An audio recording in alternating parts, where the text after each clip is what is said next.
ৰাতি 2টা 20ত মন্দিৰত আমাৰ মানে চিকিউৰিটিডাল কাটি চুৰ কৰিছে। প্ৰায় 1 লাখ মান টকাৰ সামগ্ৰী চুৰ কৰি দিছে। কাঁহৰ বাচন বৰ্তন, পিতলৰ টৌ, থালি, এনেকুৱা কাঁহৰ পূজা কৰা যিবিলাক আমাৰ সা সামগ্ৰী আছিল পূজাত ব্যৱহাৰ কৰোঁ, সেই আটাইখিনি বস্তু চুৰি কৰি দিছে। 2টা 20ত হৈছে। এই দেৱেন শৰ্মাৰ ঘৰত মানে ভিডিঅ' ফুটেজ আছে, তেখেতৰ ইয়াত সংলগ্ন হৈছে ভিডিঅ' ফুটেজ। তাৰ পৰা ধৰা পৰিছে 2টা 20ত নিছে। হেলমেট মাৰিছে, বাইক আৰু হয় বাইকত মানে হেলমেট পিন্ধি কিনে লৈ গৈছে। আৰু আমাৰ এইখিনি ঠাই আমাৰ নাছিলে, এইটো ইনভেলিড হৈ আছিলে, সেইকাৰণে এইটো ধৰাত নপৰিল। এজাহাৰ দি আছোঁ আমি পুলিচ থানাত গৈ, সভাপতি সম্পাদক সৈতে আৰক্ষী লোক উপস্থিত হৈছে। তদন্ত কৰক, এতিয়া উচিত তদন্ত কৰক, যাতে যদি আমাৰ শক্তি আছে আমাৰ এই বস্তুবিলাক নিজে দিব লাগিব। বৰগাঁও, পাঁচগাঁও মনাসা মন্দিৰ। আগে পিছে এনেকুৱা চুৰ হোৱা নাই, এইবিলাক সামগ্ৰী চুৰ কৰা নাছিল। কেতিয়াবা পইচাৰ বাকচ নিয়ে, বাহিৰত থকা শিৱৰ থানৰ পইচাৰ বাকচবিলাক চুৰ কৰে। দুৰ্ভাগ্যজনক। এনেকুৱা ঘটনা এই প্ৰথম বুলি ক'ব লাগিব। আমাৰ এই মনাসা মন্দিৰত বাচন বৰ্তন নিয়া প্ৰথম এই।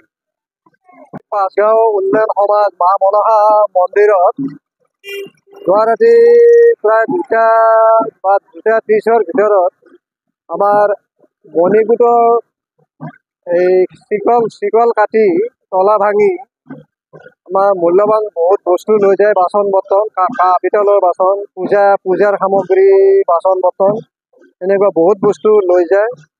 দুৰ্ভাগ্যজনকভাৱে আমাৰ ৰাইজৰ বৰ এতিয়া তাৰমানে সমস্যা হ'ব। পূজা পাতলৰ সমস্যা, আমাৰ যাত্ৰী আহি থাকে পূজা পাতল কৰাৰ কাৰণে। এই সামগ্ৰীবিলাক এতিয়া আমাৰ নোহোৱা হৈ গ'ল। এতিয়া আমাৰ ৰাইজৰ ডাঙৰ বিপদ হ'ব। গতিকে ৰাইজ আহি মানে যেতিয়া গম পালে যে আমাৰ সেই চিকল কাটাই আছে, বস্তু বাহিনীবিলাক নাই, তেতিয়া আমি ওচৰৰ দেৱেন শৰ্মা ডাঙৰীয়াৰ ঘৰত CC ফুটেজত আমি গম পালোঁ।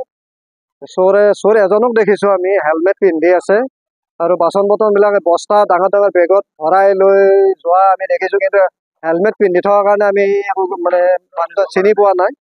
গতিকে এইটো এটা বৰ দুখ লগা ঘটনা হৈছে।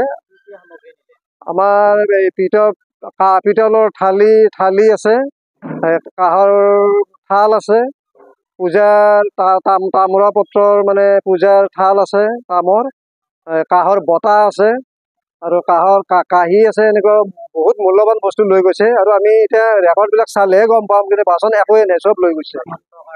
এইটো প্ৰায় 1 পৰা 1.5 লাখ টকাৰ ভিতৰত হ'ব। এইটো বৰ দুৰ্ভাগ্যজনকভাৱে হৈছে। এনেকুৱা ঘটনা আগতে আমাৰ বাচন বৰ্তন চুৰি হোৱা নাছিলে, বাচন বৰ্তনৰ ক্ষেত্ৰত এই প্ৰথম।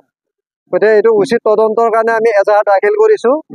গতিকে অতি সোনকালে যেন এইটো দোষীয়ে কঠোৰ শাস্তি পায়, আমি ৰাইজে সেইটো বিচাৰিছোঁ। এইখিনি পাঁচগাঁও মনসা মন্দিৰ, স্থান বৰগাঁও।